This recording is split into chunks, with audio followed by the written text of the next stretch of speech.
গা ভাল পাইছে বৌ পাইছো আৰু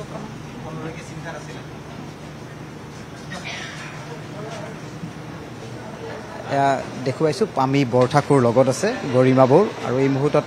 গুৱাহাটীৰ হেল্থ চিটি হাস্পাতালৰ পৰা এটা সপ্তাহ ধৰি তেওঁ চিকিৎসাধীন হৈ আছিল আৰু এই মুহূৰ্তত তেওঁ ঘৰলৈ যাব আমি দেখুৱাইছোঁ এই মুহূৰ্তত কিছু সুস্থ হৈছে বৌ আৰু পোনে পোনে এই মুহূৰ্তত তেওঁ কাহিলীপাৰাৰ ঘৰখনলৈ যাব আৰু হেল্থ চিটি হাস্পাতালত তেওঁ বিগত মঙলবাৰৰ পৰা মেডিচিন ডিপাৰ্টমেণ্টত তেওঁ কিছু জিৰণি লৈ তেওঁ কিছু চিকিৎসাধীন অৱস্থাত আছিলে আৰু মুহূৰ্তত আমি গুৱাহাটীৰ হেল্থ চিটি হাস্পাতালৰ পৰাই পৰিৱেশ দেখুৱাইছোঁ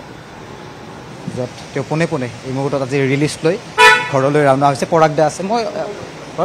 চমুকে কথা কিছু জানিবলৈ চেষ্টা কৰিম কিমানখিনি জিৰণিৰ প্ৰয়োজন আছে কাৰণ আমি দেখিছিলোঁ মেডিচিন ডিপাৰ্টমেণ্টত তেওঁ চিকিৎসাধীন হৈ আছিলে এটা সপ্তাহ খুব সুস্থ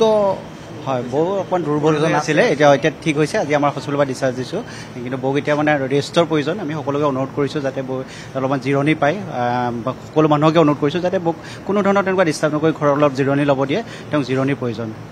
আজি সুস্থ হৈছে বৌক আমি হস্পিটেলৰ পৰা আজি ডিচাৰ্জ দিছোঁ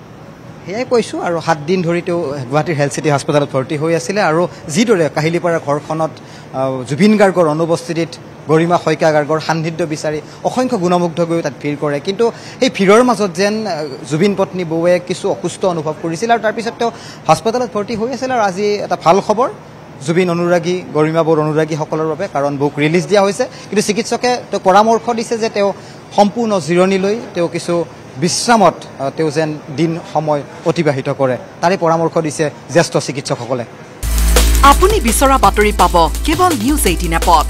নিউজ 18 এপ ডাউনলোড কৰিবলৈ স্ক্যান কৰক এই QR কোড গুগল প্লে ষ্টৰতো পাব এই নিউজ 18 এপ